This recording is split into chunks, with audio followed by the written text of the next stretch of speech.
When you're writing a function in factored form, when you're given your zeros, you're going to take your zeros, and when you put them in factored form, you're going to change their sign.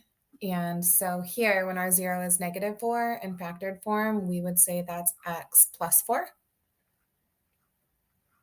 And then you've got another 0 of -4, and so you would say x plus 4 again.